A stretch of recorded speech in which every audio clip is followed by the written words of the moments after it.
Working from home this week. I was down in London on Tuesday, but a couple of days in Worcester. Not enjoying glasses too much because I've only started wearing them and not a big fan of them.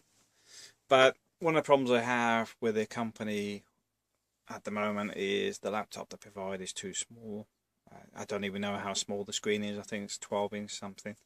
So after the fiasco, we're getting some money towards glasses, which in the end I just said forget it, because 25 quid towards a £200 pair of glasses isn't really what I call a contribution, but I'll leave it at that.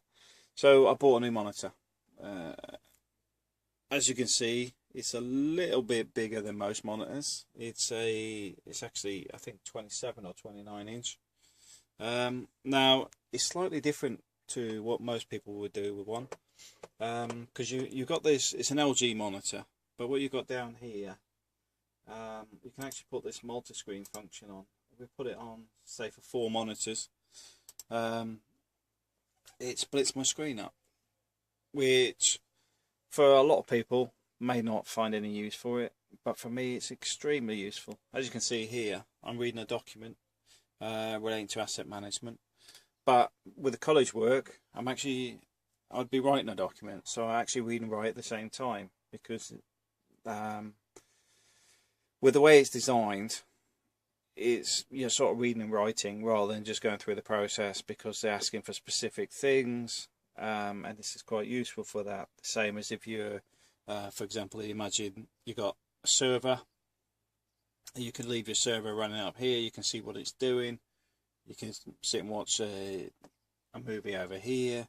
Do your emails down here the way I have, and talk to the wife on Skype right here.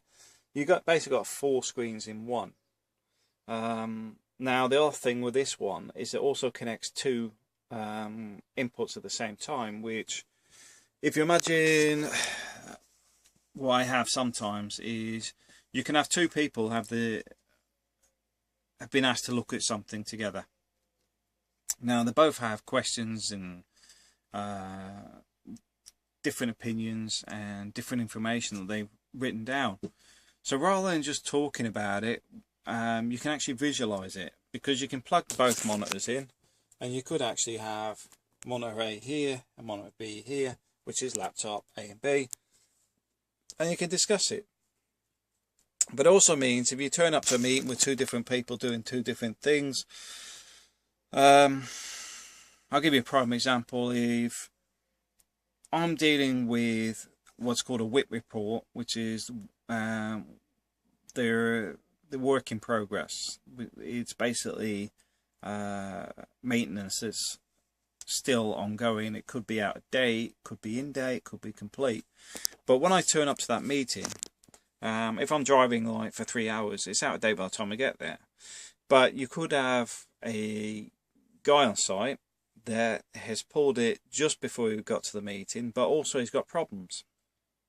Now he could actually say, well, here's mine, this is what I'm seeing, this is what's on the computer system that's in the call center, and this one the engineer brings up, or the supervisor, manager, whatever, and he says, yeah, but you know, these jobs here, you've got them down as not complete, but we actually have completed them. They were completed months ago, but they're stuck on the system.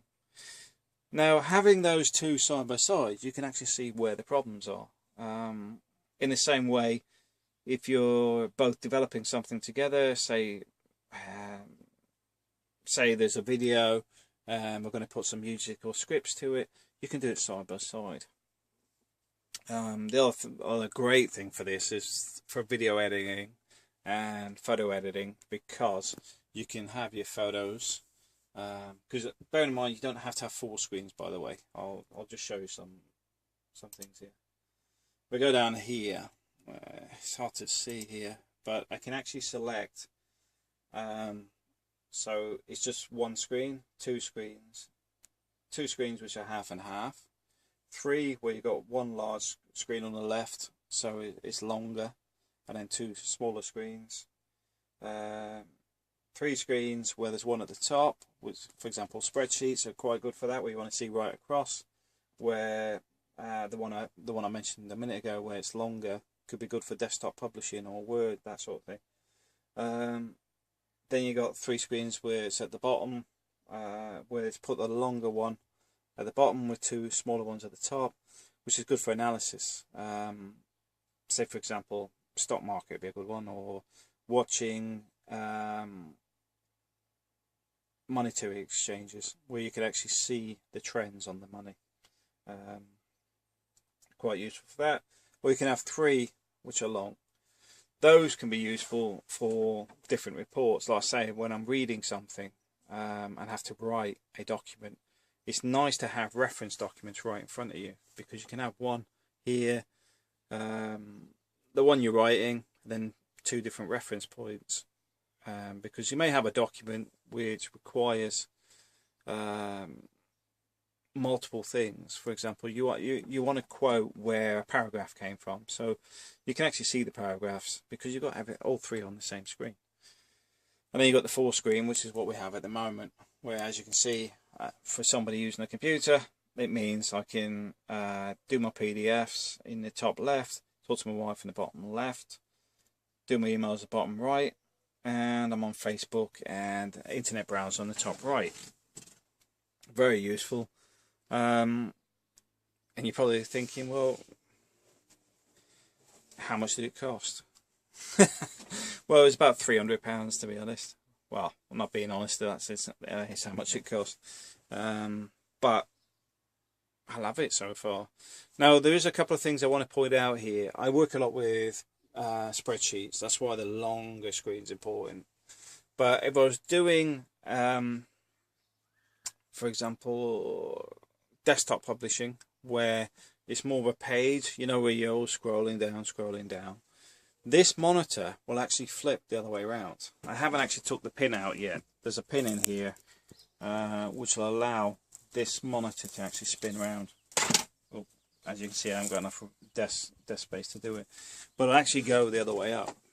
And it's not a case of faffing around with it, it's just a case it will turn up, do your DTP, and then you can flip it back. Very good. Makes life so much easier. With, like I said, my eyes are driving me mad at the moment because they're strained. And I know how people feel when their eyesight are deteriorated a little bit. Because my eyes are constantly bloodshot, and it's not alcohol abuse. It's just that they're actually strained all the time, quite painful. I'm trying not to go on to the conversation about the company and its policy on glasses, because no, I'll keep away from that. But the fact is, when if it takes 4 weeks to get £25 out of a company, I think that's not right.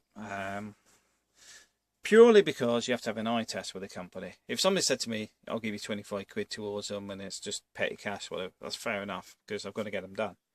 But if it takes a month, because the one you have an eye test as well, the eye test is then a cost that they will cover, but I can get free eye tests anyway from Tesco's. I can go down to Tesco's like I did. Found out I was struggling with my eyesight, got in on the weekend, had it tested on the Sunday, come out with results saying your eyes ain't great. So just wanted some glasses to get sorted. But with the company process, it could take a month to get that eye test. You'd probably think, well, that's not too bad though, is it? If it's free? Yes, it is. Because my eyes sort of went quite like very rapidly. And the problem I have is I drive. And from a health and safety point of view, the company should recognise that getting people to wait a month for an eye test could actually void their insurance or them in an accident because they're aware there's an eye issue.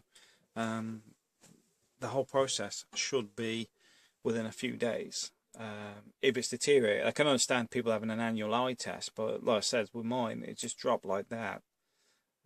That should be something they sort of prioritize. And then you've got your routine eye test. You know, once you're in the system, then you just schedule it for every 2 years, which is the company policy. But I just find it bizarre. They assume you'll just wait a month to get an eye test, then get this. No, it's too dangerous. These days in the UK, if you had a situation where you were at the side of a road and you've been involved in an accident, the first thing they look for is your driving license, because it tells them if you need your eyes testing or whatever. Now, well, sorry, it will tell them if you should be wearing glasses while you're driving. Now, if I've raised issues that I've got problems with my eyes and requesting the company's assistance because I'm driving for them to their sites, as well as mainly using VDUs for their benefit, then my own responsibility is to get the eyes tested. But at the same time, the company should recognise if I get my eyes tested, I don't need them done twice, because the company have got some weird policy set up. Bizarre. That's what I'm saying. I'm trying not to get irritated by it. But anyway, got my eyes tested. It's going to cost me 200 quid out of my own pocket. But I'm not going to grumble about it. I'm just going to get on with it. And like I said, I got these temporary, but they're for reading, not for driving. And I don't need driving glasses. I want to point that out. It's just recommended to stop the eye strain, because I can actually see, but for long distance driving, it's recommended actually get glasses, not because I need them, but to reduce eye strain. They could cause more damage to my eyes in the future. Alright, thanks for watching. I got sidetracked from the monitor.